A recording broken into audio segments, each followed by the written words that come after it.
नमस्ते मेरे प्यारे बच्चों, आज हम क्लास 10वीं की संस्कृत का शास्त्रकारा चैप्टर को लेकर के आए। देखिए शास्त्रकारा चैप्टर में आपका पहला शास्त्रकारा क्या होता है, तो यह होता है ज्ञान का शासक। एक का ए नंबर हो जाएगा ज्ञान का शासक। उसके बाद देखिए आपका दूसरा प्रश्न क्या आता है, शास्त्रों का निर्माण किसने किया। ठीक है, तो शास्त्रों का निर्माण किया था ऋषियों ने। 2 का सी नंबर हो जाएगा ऋषियों ने। उसके बाद आपका तीसरा नंबर प्रश्न आता है वेदांग कितने हैं। ठीक है, तो वेदांग कितने हैं, यह 6 हैं। 3 का बी नंबर है 6 हैं। उसके बाद नेक्स्ट आगे बढ़ेंगे। उसके बाद देखिए चौथा नंबर प्रश्न आता है संख्या दर्शन के प्रवर्तक कौन है।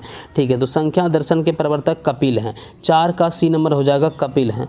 उसके बाद आपका 5वां नंबर प्रश्न आता है योग दर्शन के प्रवर्तक कौन है। ठीक है, तो योग दर्शन के प्रवर्तक पतंजलि हैं। 5 का डी नंबर हो जाएगा पतंजलि हैं। उसके बाद आपका देखिए 6ठा नंबर प्रश्न आता है मीमांसा दर्शन के प्रवर्तक कौन है। ठीक है, तो मीमांसा दर्शन के प्रवर्तक जैमिनी हैं। 6 का ए नंबर जैमिनी। उसके बाद कनाद किस दर्शन के प्रवर्तक हैं। 7 का कनाद किस दर्शन के प्रवर्तक हैं, तो कनाद वैशेषिक दर्शन के प्रवर्तक हैं। 7 का सी नंबर हो जाएगा। चलिए उसके बाद देखिए आपका 8वां नंबर प्रश्न क्या कहता है, प्रश्न नंबर 8 न्याय दर्शन के प्रेरणेता कौन है। ठीक है, तो न्याय दर्शन के प्रेरणेता गौतम है। 8 का ए नंबर हो जाएगा गौतम। उसके बाद आपका 10वां नंबर प्रश्न आता है वेदांत दर्शन के प्रवर्तक कौन है। ठीक है, तो वेदांत दर्शक के प्रवर्तक हैं वादरायण।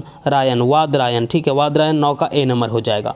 चलिए उसके बाद आपका देखिए 10वां नंबर प्रश्न आता है आर्यभट्ट किसकी रचना है, तो आर्यभट्टम किनकी रचना है, ये रचना है आर्यभट्ट की। आर्यभट्ट की रचना है।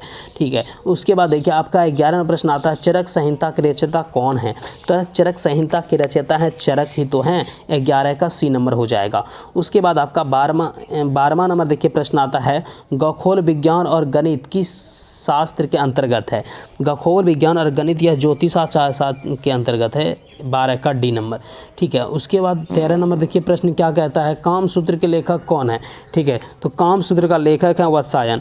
13 का बी नंबर होगा वत्सायन। उसके बाद आपका देखिए 14 नंबर प्रश्न क्या कहता है शिक्षा से किस विषय का ज्ञान होता है। शिक्षा से किस विषय का ज्ञान होता है, तो शिक्षा से ज्ञान होता है उच्चारण की प्रक्रिया का। 14 का ए नंबर हो जाएगा। उसके बाद देखिए आपको आगे बढ़ना है। उसके बाद देखिए आपका 15 नंबर प्रश्न क्या कहता है पाणिनि की कौन सी रचना प्रसिद्ध है। ठीक है, तो पाणिनि की कौन सी रचना प्रसिद्ध है, व्याकरण। 15 का सी नंबर हो जाएगा आपका व्याकरण।